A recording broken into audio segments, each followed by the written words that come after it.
Hey everybody, this is Davis over at Con Freaks and Geeks, and I would like to welcome you to another episode of Pop Culture Gems. This is a series where we talk to amazing creators, artists, cosplayers, voice actors, and so much more. If you like the interviews we do with these amazing guests, give us a thumbs up and subscribe to our YouTube channel, or go to the name of the YouTube channel, the CFG channel, or you can listen to it on any of the podcast services out there like Apple, Google Podcasts, Spotify, what have you. Any services out there will always have these episodes out. And if you want to check out the most fantastic geeky content in all one area, you can always check out our main website, confreaksandgeeks.com, for the whole package. Today, I am with a rising voice actor in the VA game. He's been all over the place when it comes to anime series and gaming. This past year, he's played Adam from Record of Ragnarok just as recently as that, to Sniper Mask from High Rise Invasion, Tatsu from The Way of the House Husband, and also Thirst Trap Joe from Skate the Infinity. But most people will remember him by the awesome, misunderstood wolf Legoshi from Beastars. I would like to welcome Jonah Scott to the show. How are you doing, sir? Good, man. How you doing? Thank you for having me. Oh man, I'm glad that I'm glad that you're joining me today. It's funny. There's two things. There's two things. First off, I always wanted to talk to you. You seem like a really cool guy. Thanks, cool dude man. to talk to. Yeah. And two, it's funny because every time we've gotten a voice actor here, like doing the show, like I find out that in some way you've done a show, or you've done voice acting in one of the games I liked the most, which was Trails of Cold Steel. Yeah, I voiced Randy Orlando. Yeah, Randy Orlando. Big brother guy. Yeah. Yeah, and it's not like it's something so random that like I don't even think about it, but it just comes to be like, oh, they're a part of Trails of Cold Steel. So my friends and some of my coworkers here made a thing called 7 degrees of trails now at this point. Incredible.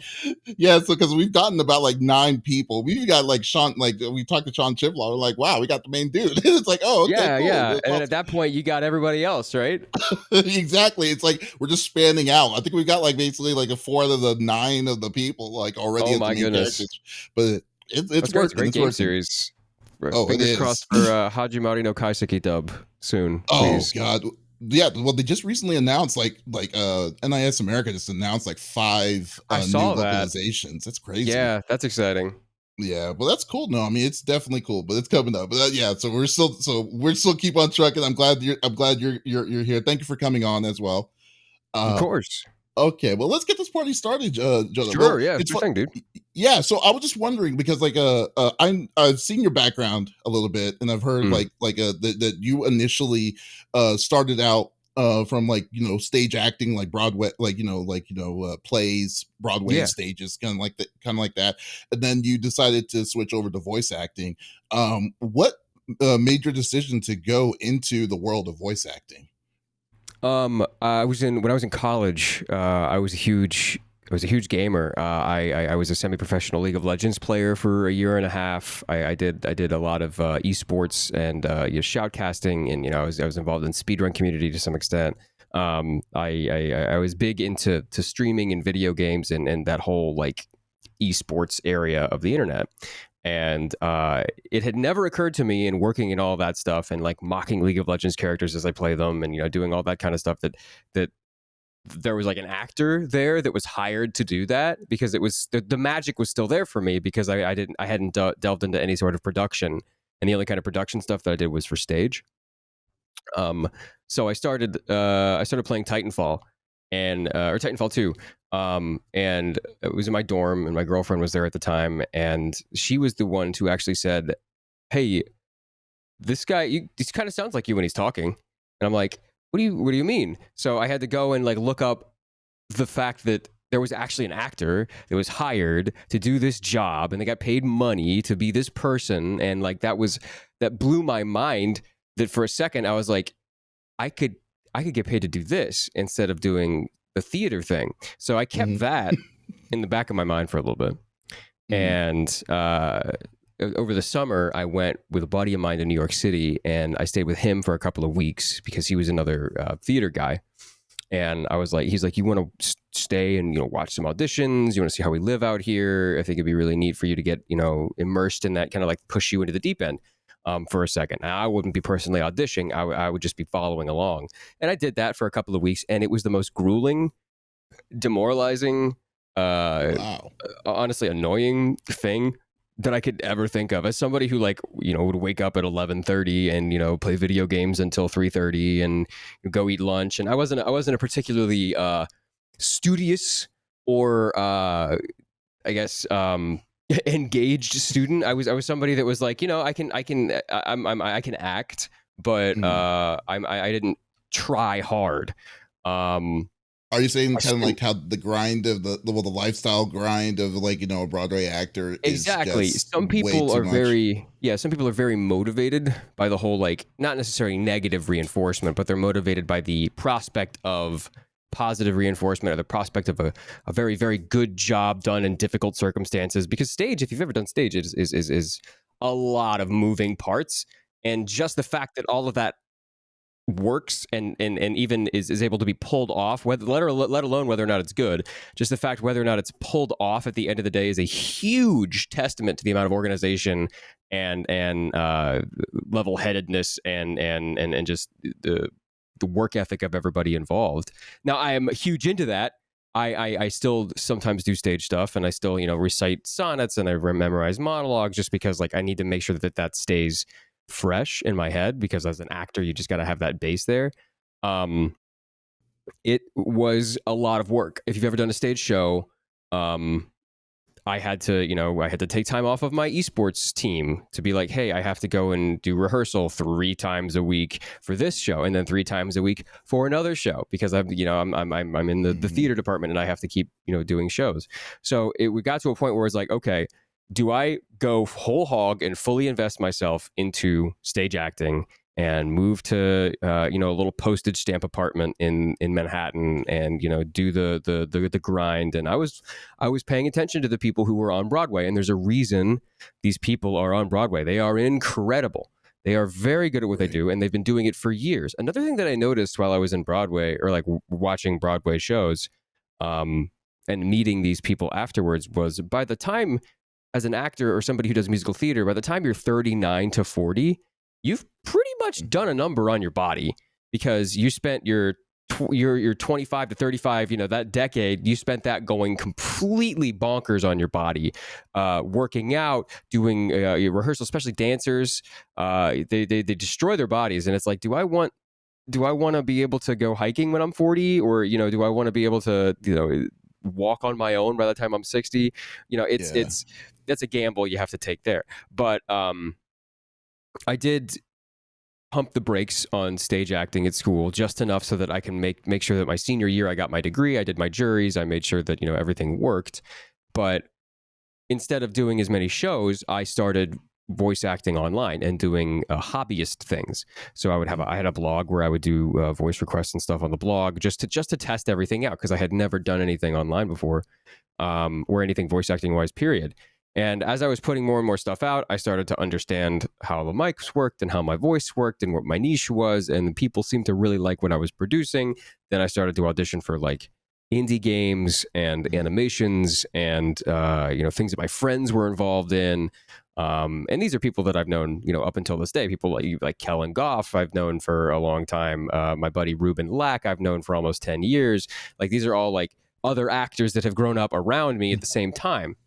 And I've just recently become melted in with them out here in Los Angeles. But I people liked what I did, and suddenly I was making more money than I would doing a main stage show in Louisville. Wow. Which is huge. Well, because Louisville theater is oh, wow, okay. Jeez. Yeah, Louisville stage is big, and I was just like, this is, maybe I need to investigate this a little bit further. And then I started making friends online. I don't know if you know Jalen Cassell, who's another voice actor out here in Los Angeles. I slept on his floor for a year when I moved out here. I moved out here with $200. I was on the floor for a year. I couldn't audition for things. I really wanted to do this because I realized that after doing it online for, a year or two, that I'm Like, probably just as oh, I'm good at sorry this to as I cut am you stage off. acting. No, you go ahead. Yeah, you're saying, so you never really kind of had, like, like professional, not like, professional voice acting itself, rather like you kind of like lived it up with the people that was already in the mixed with into voice acting, that kind of got you into the scene, as well as, like you're saying, you moved into you moved in with the with people on the floor and stuff, just to get your craft, as well as doing your own thing, Yep. kind of, so having your own craft. So wow, I mean, that's a pretty big change, from from theater to that. Yeah, That it's a made you happy. different. The skill set in acting is all you really need. And I tell people all the time, if they want to be, I want to be a voice actor. I want to be a voice actor. Well, you don't have to do stage, but you should do some sort of, I guess, stage work, some performance, a voice and movement class. Something that gets your body moving, Mm, because a lot of the core principles of acting, especially with voice acting, is you can't feel silly when you do it. Because if you feel silly when you do it, people will hear that. You have to go whole hog. You have to go all the way. You have to go full out. You have to get serious. You have to make sure that, like, everything reads. And a lot of the intro to, like, stage stuff is losing your inhibitions and being, when you're on stage, you just go wild. And then when you're off stage, you can be like you and I, normally speaking, whatever. But, when I'm screaming in the booth, turning Super Saiyan 3, you gotta really deliver that. yeah, like Super Saiyan 3 like 9 different times, and so many ways in 2 hours. By the end of the thing. I can Yeah. easily see.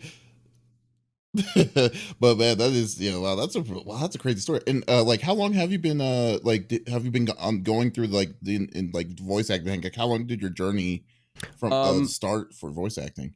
Well, I graduated in I want to say 2015 or 2016. Those like 3 years have kind of blurred together, because Hmm. I was in school, and then I was out here, and then I went back to school, because I would go on breaks and come back out here and visit, and then go back to school. So it was kind of like mushed together. But I graduated, and then I took like a few months to figure out what exactly I was going to do. Then I told my parents, like, "Hey, I'm going to move to Los Angeles." And they had no idea what was going to happen, because they aren't um, creatives. My dad is a creative; Hmm. he's a musician. But Hmm. my mother was a nurse, and my dad is a respiratory therapist. That's their day job. They don't have, like, they don't know how to navigate the show business or anything like that. So they're like, I don't know what to tell you. I have no advice. You just gotta do this thing, and hope it works out. We're going to support you as much as we can, but you're going to Hmm. go out there and see what happens. And I did. After I graduated, I took those few months to figure out what I was doing, and then I saved up some money, not nearly as much as I needed, but I saved up some money, came out here, moved in with Jalen, slept on his floor for a while. He started writing, I think it was Iron Blooded Orphans, and then he wrote JoJo's Bizarre Adventure, and then a few other anime series while I was there. And Hmm. I'm going to be very honest, anime. I watched anime as a casual anime viewer. I Hmm. wasn't very hardcore. My roommates were all very hardcore into it. So a lot of the anime knowledge that I get is by osmosis, and like vicariously, as I'm like watching them, and kind of sitting down when I'm eating lunch and he's watching Yu Yu Hakusho. I just kind of sit down and watch it a little bit with him. Um, That's but how it Jalen, naturally starts, though. I mean, to be honest yeah, with you, right, I mean, exactly. always And with your now friends. I'm watching, like friggin' Prince of Tennis, which is like this weird obscure anime, and you're just like, yeah, I'm engaged. This is anime. I'm enjoying it. Um, but I learned how to dub, and do a lot of things while I was living with Jalen, because Jalen was one of those people that's like very, very much into the production side, and Mm. he knows how it works. He knows all the actors. He knows. He's seen. We would watch clips and recordings of panels that we couldn't go to, and we would just watch them, of the actors talking about their craft, and we would absorb that. But Jalen really taught me how to dub. Uh, Effectively from like an artistic standpoint. I learned a lot of mechanics and things like that from people like Tony Oliver and Stephanie Shea, and they really taught me how to like make sure that it worked.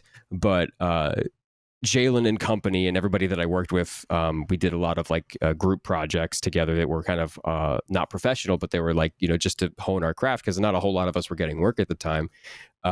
We learned from each other how to do all of that stuff, doing just small little things on the side, radio plays, radio dramas. I would edit audio and things like that while I was living with Jalen, just to kind of make things work. I would do tiny little demo reels for people because I'm a sound designer. That's how I would get some money to be able to pay for rent. But after that, I moved in with another friend of mine who I'm currently living with right now. His name is Winston. And I was able to have my own space. I had a closet that I would record in. I had a walk-in closet that I could go in there and just record in. And then that's when I started to audition. Because when I lived with Jalen, I had to share a booth with 3 guys. Wow. And it was, and the booth was connected to a computer that wasn't mine. So I had to ask a lot of permission, and we had to move things around, and we had to schedule a lot of things. And it's like, I wasn't getting very many auditions to begin with. So there was really no point in doing any of that stuff. But when I was able to get on my own, I just kind of started auditioning for things, and they weren't like major gigs. It was like, I am the skin of a character in this game. Like that's I'm the voice pack of the announcer that you can buy for $20 or whatever. And it's like little tiny kitschy stuff, but it paid relatively well. It kept a roof over my head, and it was practice to get used to, doing things around and like in person in Los Angeles, because most of what I did before was remote or from my room. Well, I mean, it's just kind of scary when you think about it, because I mean, like you're saying, you're doing all these. I mean, not kind of pulling anything away from what the grind that you've done. Right. I mean, you got to respect that kind of grind, but from doing those small bits of like what you had to do to kind of see, to get your foot in the door, to all of a sudden getting Legoshi from Netflix. That's a fun story. Oh yeah, please tell me that one, because I was like, what did that, like, what the heck, man? I had crazy. Up until Legoshi, I hadn't done a whole lot. I did a lot of Walla. Bang Zoom was gracious enough to give me a lot of Walla work. I was Formaggio in JoJo's Bizarre Adventure, who was one of the La Squadra from Golden Wind. I did some bit parts in Phoenix Man. I was bit parts in One Punch Man. I was Phoenix Man. And then let's see, what else did I do? I think that's it. And I was Lihito and Kengan Ashura. These are all characters that you don't know, right? That's just kind of like they're obscure characters that just kind of show up. They either die to prove the situation serious, or they random red shirt things. But I knew me as an actor, and this isn't me like coming from a place of arrogance or anything. This is just what I do. I'm a very effective leading man. I have a very very effective like charismatic kind of attributes to my voice. I have a very heroic sounding voice, and I can make it sound like that. So I knew what my strong suit was, and I was looking for opportunities to let that happen. But nobody's just going to let Joe Schmo audition for a lead character ever. It's like, you have to prove yourself. You have to keep going. I'm gonna be honest. I wasn't gonna get cast as a lead character at some place like Bang Zoom that has just been trying me out on bit parts. Like you know what I mean. But I was given a very, very good opportunity from SDI that showed up in my inbox, and I knew Beastars. I mean, I've been living out here for a while, and once I moved out here, I kind of became a big weeb, and I was like, I'm going to get as into this as I can. I'm going to study everything about this that I can. I'm going to try and introduce myself to as many people that work in this industry as I can, and just show them that I'm friendly, I'm passionate, and I want to do the work. And I got that opportunity to audition for Legoshi, and I'm like, this is the lead character for a show that's probably going to go on for a while. And I had auditioned for leads before, but obviously I hadn't booked them.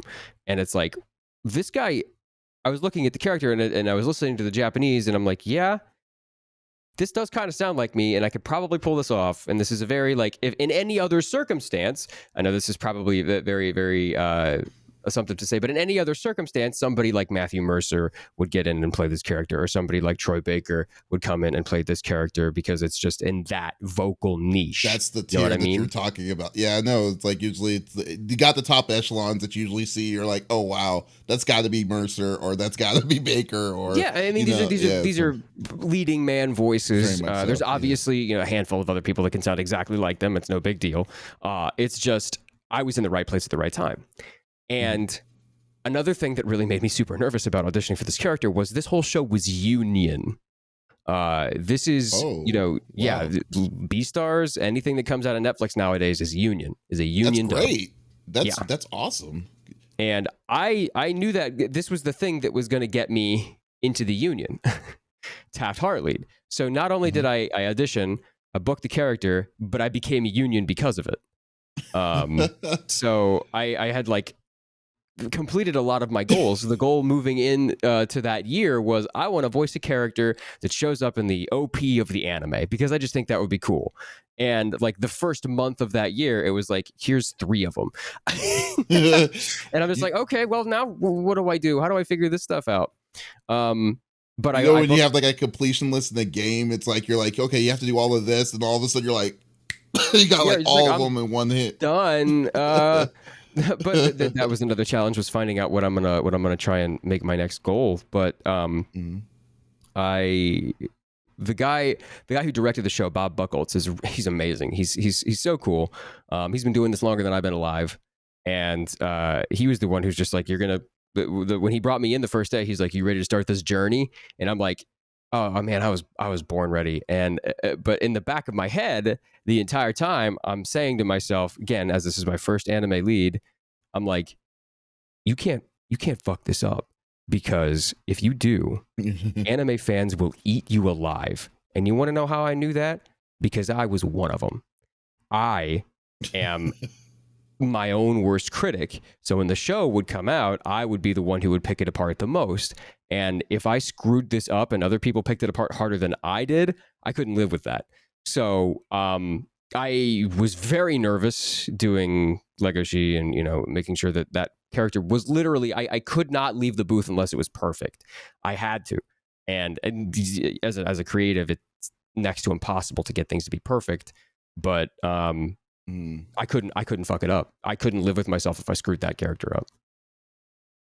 Well, you didn't, so you're definitely good on my. I'm very glad that I didn't. But it was a big deal. I had to take a lift home to and from all of those sessions, because 1, they were in Santa Monica, which is about 45 minutes away from where I live, and 2, I didn't have a car. And I didn't have a car for the first 3 years that I lived out here. I didn't have a car until last year. Oh, wow. So all of my sessions, I obviously was doing it because I loved anime, because all of my sessions, I would take half of the session fee that I would get paid that day and put it into a lift. So if I was getting paid, $120 for that day, half of that would go to lift rides there and back to the studio. Oh, man. So I was losing a lot of money working. Yeah. And it was just like, the only reason you're doing this is because you enjoy acting and you enjoy the work and you enjoy, dubbing and working with your friends. And now you don't really need a car as much, but I have one, and it's made commuting a lot easier.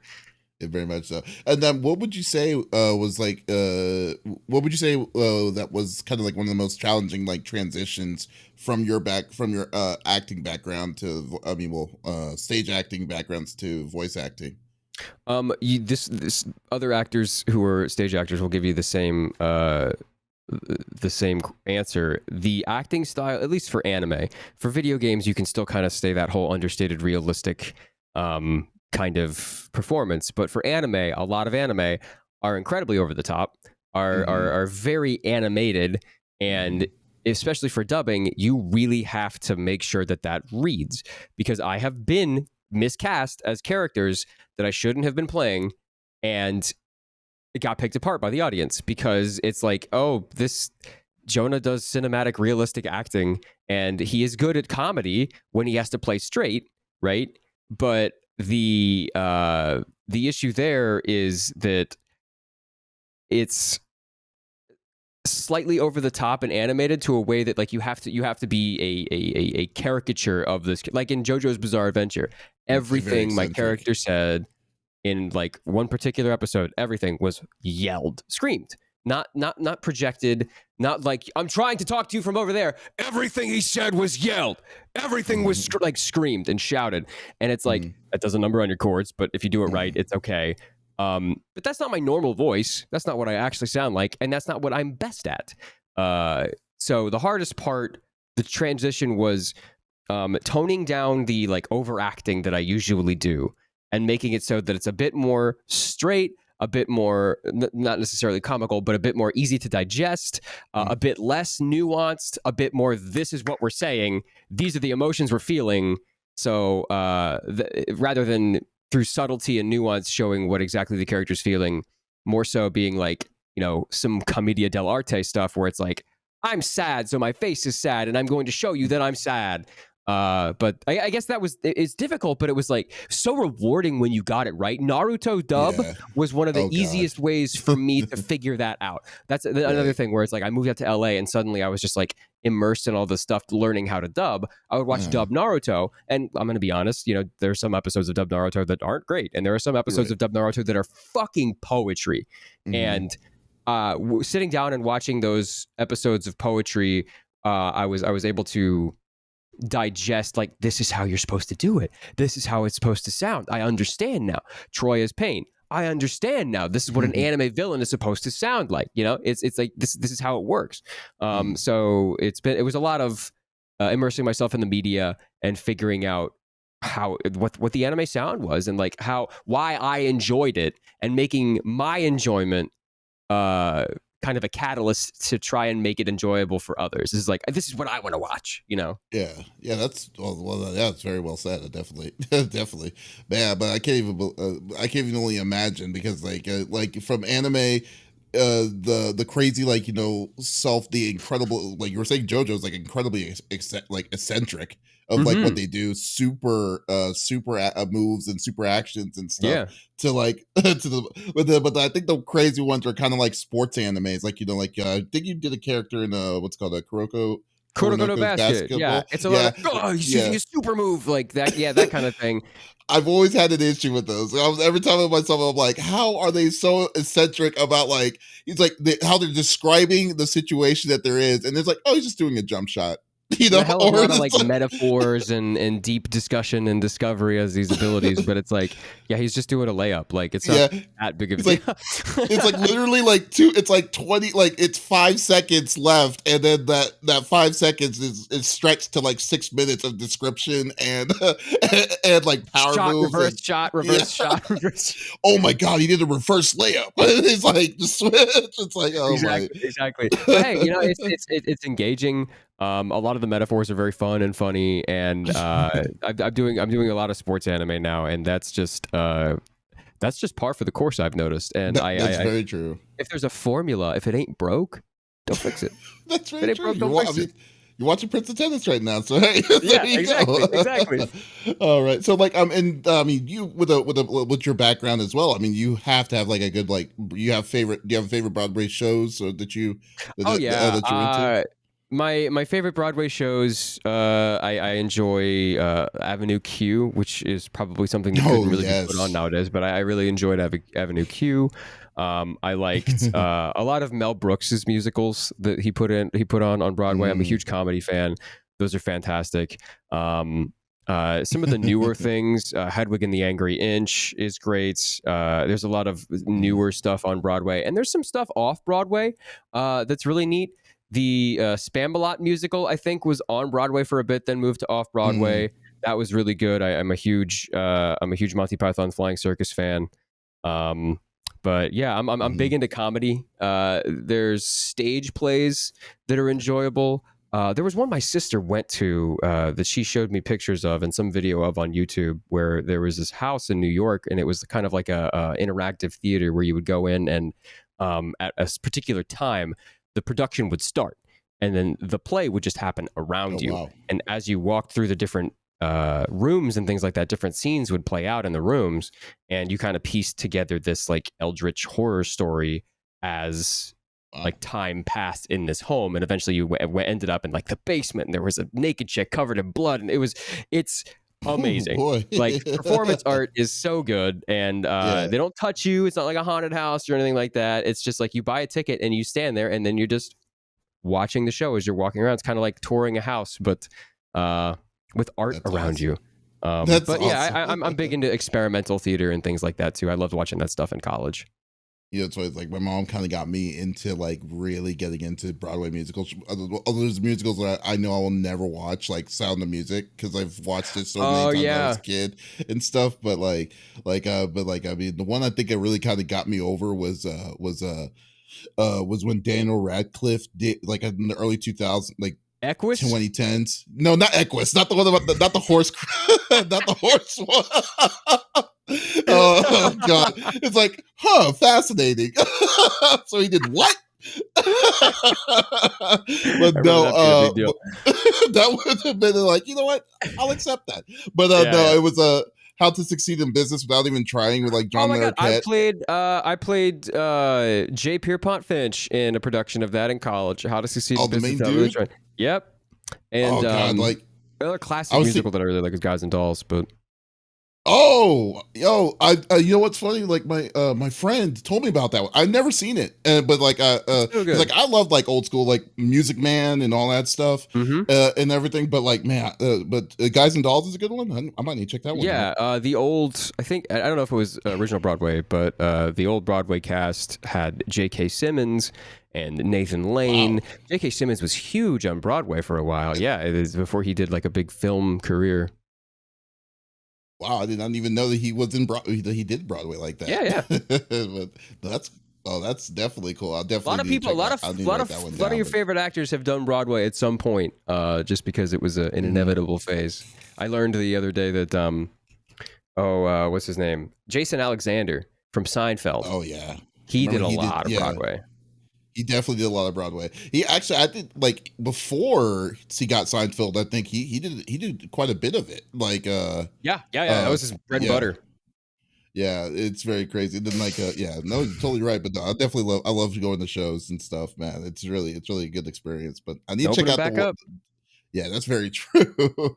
All right, and like, man, like it's been an incredible. Like, I mean, even despite the crazy year that we've had this past year, but it must have been very incredible for you though, because I mean like literally seriously, like I mean like I was like, what, like all these different kinds of series is like you were, I mean, from Legoshi and Beastars was really kind of the one that started it off for me, like kind of noticing it, and I'm like, man, he's getting a lot of a lot of news, getting a lot of different kinds of things. But Yeah. like in your role, like I mean, in this push of like what you're doing and what you're experiencing, like I mean, do you have like something like a dream role that you would want to participate in, or do you have something in mind that you Um, like got to moving do to it? Los Angeles, I had the the penultimate thing that I want to do is I want to do not character wise, nothing like that. I want to do a what Joel was in The Last of Us. I want to be that in some capacity to a video game. Not necessarily play Joel or play a Yeah. character like Joel, but I want to Hmm. do the performance capture, motion capture, and vocal capture for a character and lend myself completely to that character. Now, To be fully involved and to be fully dived in. involved, even in some sort of Yeah. producer position, something like that, almost as though I was producing a movie. I want to be in. That's the big one. That's as a performer. That's what I want to do. Hmm. Um, but moving out here, I had in my back pocket at some point that I might be able to play the Dying Light 2 card. I was voicing Aiden Hmm. for about 3 years before I moved 100%, like was finished moving out here. I was voicing the character in a temporary voice capacity. A Hmm. friend of mine got me this audition. A wonderful actor named George Ledoux got me this audition and was like, "Hey, dude, I'm working with this company here. Figured you might want to audition for this character and whatever." I had just gotten done playing Dying Light 2, Hmm. and I knew through context clues they had a working title. I'm not going to say the working title, but they had a working title. There was a lot of this was under wraps, and I knew from context clues. I'm like, this is the sequel to a game that I just played. Hmm. This is 100% the sequel to this game that I just played, and just because of what they were saying in the lines. And then Oh I was like, wow. oh, well, yeah, sure. And there and the actor who was casting it was like, yeah, so they want you to do the temp voice, and I'm like, okay, fine. I'm not gonna. This is a pipe dream. This is a character that I'll never be able to get to voice. Eventually, they're gonna replace me with a celebrity or something like that. That's just how it works. Hmm. And they just kept bringing me back. Every now and again, I get an email that's like, "Hey, they want you to do more temp voices for this character. This is the player character. They didn't even have a name yet. We want you to do it again. A couple months would go by. We want you to come back and make sure we do some temporary efforts for this thing. We want you to come back." And I didn't know what was happening. I signed a contract that was like, you don't talk about what you're doing, but like this doesn't guarantee anything. Right. And I kept doing it, and I thought in the back of my head, I'm like, they're just going to replace me someday. This work is going to go. This work is going to be gone. And then they're like, hey, we want you to do the voice, like a narration for this trailer that we're going to show at E3. And as a gamer, I hear E3 and I'm like, that's a big deal. Like, you want me to do an E3 trailer? Like, hundreds of thousands, if not millions of people are going to hear this. So we did that, and it went up at E3, and everyone's like, who the fuck is that voice actor? We've never heard him before. I have no idea who that person is. And again, I hadn't done Legoshi at this point, so nobody really had any idea who I was. And I was very lucky to be able to claim that, because usually companies are like, don't talk about anything. Even if you do appear in the trailer, you're not allowed to say anything. Even if people are guessing that it is you, you're not allowed to say anything. But I was lucky that I was able to be like, hey, that's me. Like, guys, look, this is wonderful. Check this out. And again, I go back into the purgatory of like, they're going to fire me any day. There's no reason they had to keep me. Like, I live in LA is the only reason they would keep me on. Right. That, and I'll take no money. That, and I'll do this for free. That, and there's a lot of other reasons that they would want to hire somebody else. But as the weeks went on, I started getting cast in more things, and then I booked Legoshi, and then I booked some other deuteragonists and lead characters, and then I got an agent, and then I was like, hey, is there, like, I don't know what the situation is with this company, could you like talk to them and see what's up? And and Techland was like, yeah, you're our Aiden. I thought you knew this. You're what you're doing this. And I'm like, you could have told me that a year ago, so I wouldn't have to live in quiet anxiety for most of my life. But yeah, I can't talk about much else beyond that. Right, for literally years. I can't say much about the game or anything, but that situation surrounding like that. And you had asked like, what was my ultimate goal moving out here? It was to do something like that. Now, granted, I would have liked to be involved a bit more in like production and things like that, like to fulfill my dream. But like, this itself, like being the protagonist of a first-person action RPG, AAA title too. Like, that's AAA title. That's Booker DeWitt. That's Jack Cooper. That's a character that's going to stay with me for the rest of my life. And with the amazing customer support that Techland has, and the amount that they keep up with their games and put their games out, I feel like I'm going to be working for this company and as this character for a while.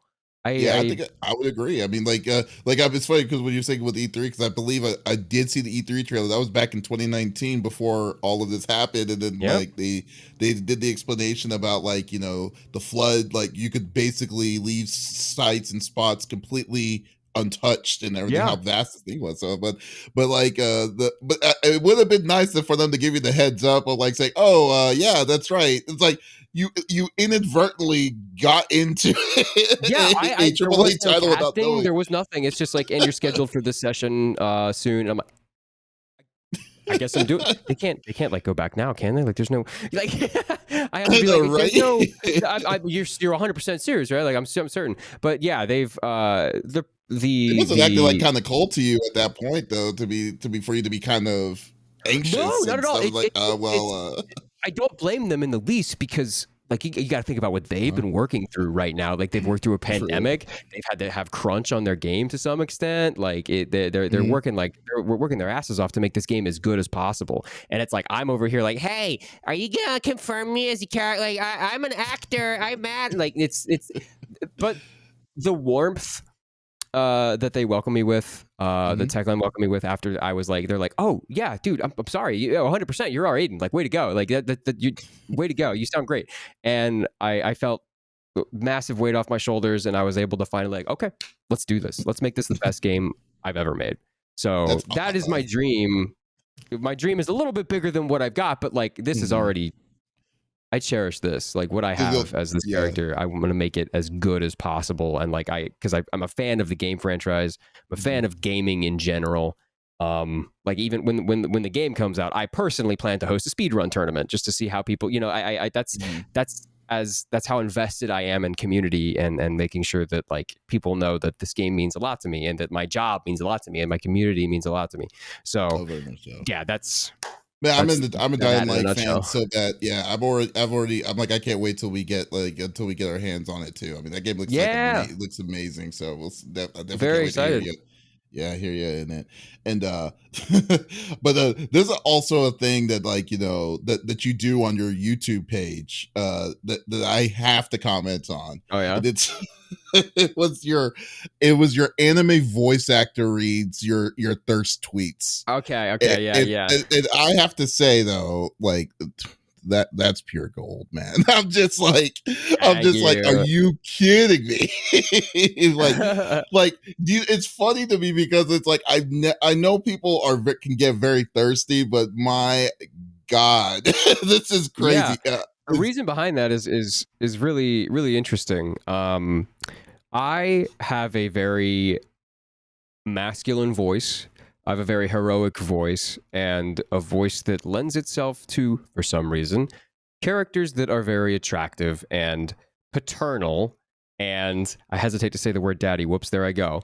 Are paternal and they're almost like big brother like. And because of the reason like that, my voice doesn't sound like a 16-year-old kid. It sounds like a 27-year-old man.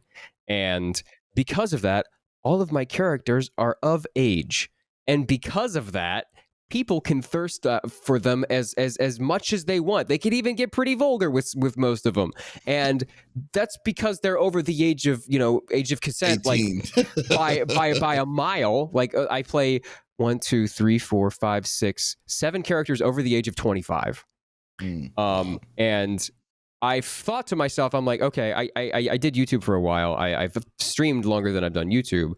but when you're a creative and a content creator, you have to keep the ideas moving, and you have to keep Constantly. thinking like, what would be great. And I scroll through my character tags a lot, and half the time I scroll through, it's like, oh my god, these are just a bunch of people that just want to have sex, or just just they just want to see this guy shirtless, or all they're talking about is his boobs, and all they're talking about is like him taking a shower. And it's like, what? That's weird. But is it though? Because these guys they're over a certain age. They're allowed to be thirsted after, and it's not like I'm gonna be able to stop anybody from doing this. So I figured, as a person who is engaged in the community, Mhm. and reads pretty much everything, why not just read everybody's thirst tweets out loud and put them on blast? I don't have to say their name. We can blur out their handle. But we just got to be like, yo, I'm reading these. You don't think you think it hits a psyche area with fans, right? It Mhm. hits this strange area where it's like, I'm tweeting on Twitter, and I'm not adding the voice actor, that means he's never going to see it ever, right? But I have a Uh-huh. team of people that go and find this stuff. I'm not going and looking at it myself, because the reaction is what we're recording, is me reacting to like these crazy things. Um, so I do Half the eventually see fun. everything. Yeah, Yeah, half of the half the fun fun I is the love initial was reaction. yeah, and also the other half too. I love like some of the thirsty tweets are bad, but what I love too is like I've been noticing some of the names that are correspond to those tweets can be just as Yeah, bad too, exactly, which is exactly. like, oh my goodness. But And I'm it's sorry not. too. I want to really hammer home that I'm not. We're laughing together. I am. Mhm. I my intention is never to make fun of everybody, or to make fun of anybody, or to say what you're saying is wrong or inconsiderate or evil. What you're saying is what you're feeling, and I'm not going to be mad at you for saying that. I'm gonna laugh a little bit, because it's like it's a bit shocking to some extent, Mhm. as somebody who voices this character and has had a lot of time with this character, and knows a lot of their motivations and things like that. But Right. I'm not gonna get mad at you for it. I'm not upset. I'm not weirded out. I'm It's weird myself. So me reading these things, it doesn't do anything. It's not shocking to me, because I've I just find it I've been on the fun. internet a long time. It's Very not much shocking so. to me. It's Yeah. shocking to the people who watch it because I'm reading it. That's the funny part. And so yeah, it hits a lot of the whole like, I didn't expect him to read this kind of nerve. I didn't expect him to find this. I didn't think he would find this, when if I do, and it's public knowledge, I'm gonna show it. It's like, oh, okay, cool. I mean, if you're on Twitter, you're posting that kind of stuff anyways. You shouldn't be caring because you already Not have a private the blog. anonymity. You don't have a password. There's nothing. It's you put it online for everyone to see. Yeah, you didn't like scope it out. It's like, oh, I was looking at this guy's live journal the other day, and yeah, exactly. Yeah, no, it was like this. But like, what is one of like? Do you remember any of the thirstiest tweets that you remember? Like, what's one that you? There was one that in the first. I've since done a couple of other like tweet reaction videos, but in the first one, there was one for Legoshi where it was so bad that I couldn't finish saying it out loud. Where it was just like, this is. I don't know if I'm gonna get in. Like, I'm cool with saying it out loud, but I don't know if I'm gonna get in trouble for saying it out loud. So I was just like, you know what, just blur it and put it on screen. And it had to. It was vulgar. There was a lot of like references to genitals and things like that. And I'm like, this is crazy. I love it. This is content. Like, you blur everything out because like it's almost funnier when you blur it and bleep it out, because it's just like you're just like, oh, I this could be any number of words, but I guess it's this one. And it's kind of like a weird sick Mad Libs that you play with your audience. Your imagination just runs wild with it. Exactly. You're just like, what could this possibly be? But yeah, it was about Legoshi and Goheen, I think, going at it. I'm not entirely sure exactly the exact specifics because I didn't finish reading it, but I love it. I think it's hilarious. It's hilarious. It's nuts. It's great. Yeah, it is very great. It is like, wow. It's like, I did not know that there was something in this world that I did not have, but you provided it for me with it. But there's a risky thing too, where voice actors, it's weird how anime works, because there's characters also that are like 13 years old, like Jotaro. Yeah. Like Jotaro's like what, 15 when he beats Dio or something like that. He looks like he's a 35-year-old man. He's shredded. But then you get the other ways where it's like, this guy looks like he could be 18, but or 19, like characters that I voice. But they're actually 27 pushing 30. Courier from Akudama Drive. He is 27 years old. He drives a bike. God. He smokes. He's a grown-ass man, but he kind of looks like he's 17. Of course. That's how it normally is. It's how it normally goes. It's like, oh, yeah. Well, anyway, you always have to be careful for those kind of traps. So definitely. Yeah. And I mean, when I was when you were going through those the videos, like when you're part of the animes, like, like you were saying earlier, like when you're animes like Skate and Beastars and High Rise Invasion, do you just naturally have, like, in the back of your mind, like, oh god, let the thirst gates open kind of situation? But in my experience, I may be voicing characters that are attractive, but if you think about anime across the board, 95% of the characters are attractive, and there's going to be somebody that thirsts after these characters. I don't know if mine are disproportionate or that I am just embracing the fact that it happens. I am still, like, I've only been doing this professionally, like, full time for 2 years, so that's still a gray area for me. I'm not sure whether or not it's just the fact that I'm like, yeah, do it, or that it just happens naturally. But there are a few characters, like when I voiced Tatsu. I was a big Way of the House Husband fan. I have all the manga on my shelf over there. Like, it's big for me. And I got the audition. I'm like, this is Way of the House Husband. I know exactly what they want. I know exactly how I'm going to try and do this. I don't know if I'm going to get cast or not, but like, if I do get cast as this character, he is going to, everything he says is going to be the coolest thing anyone has ever said. It's going to all be action movie one-liners. Like, he has to be hot. He has to be sexy. He's shirtless half the fucking show. Like, it's, yeah, of course. How are you not going to thirst after a literal dad? Like, a literal dad. He's got a kid. Like, that's true. You're totally right. Oh my god. What about like like Way of the House Husband? Like, have you seen the live action movie or series? Oh yeah, Kenjiro Tsuda does an amazing job. That's probably made for him. Oh, I love it. It's so great. That's one of my favorite ones too. And I mean, come on, but like Skate, like really, Joe is engineered to be thirsted after. I think he's made in a lab. Like, yeah, he was clearly meant to be like to be thirsted over, and I'm In an just like, oh anime my lab. god. I'm Yep. surprised you haven't heard anything about Adam. Adam is literally naked throughout the whole Adam is naked the entire time. fucking show. He is covered only by a leaf and maybe a sheet if he's lucky. I guess it's just because it only came out like last week or the week before that, Yeah, that's and true. I haven't been able to, I guess, flex that part of the fandom yet. So Uh-huh. we'll see. We'll see if there's You more have to Adam content in the future. you have to give it some time to kind of stew a Yeah, little it's got to bit. You're stew. It's got to totally right. ruminate a bit. But yeah, Exactly. homie's naked 24/7. Check out your content on Twitch as well. Like Yeah, shameless yeah. plug, John Scoot, if you want to check it out on Twitch .tv. Which is a lot of fun. Just wondering, like, what kind of games do you normally like to gravitate towards? Usually I play whenever I don't have a main game that I'm playing, I would play Overwatch or Apex Legends, or the other week I tried Rainbow Six Siege.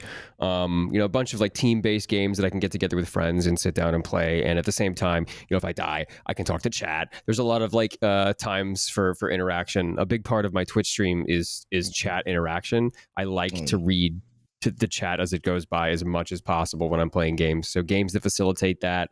We played Resident Evil Village, and there was a lot of downtime and cutscenes in that I could react and then talk to chat. We do. I like to play story-based video games and story-driven video games. I played through Control recently, a few other story-driven games that I just like to sit down and play. Sometimes we do React Lord content. Sometimes I sit down and watch some YouTube videos with chat that they show me. We do media share streams. We do all kinds of fun content in our Discord channel. But You're just all over the place with it. It's yeah, pretty cool. I mean, it's it's a really pretty awesome. active community. Our Discord server has almost 10,000 members at this point. Oh my It's god.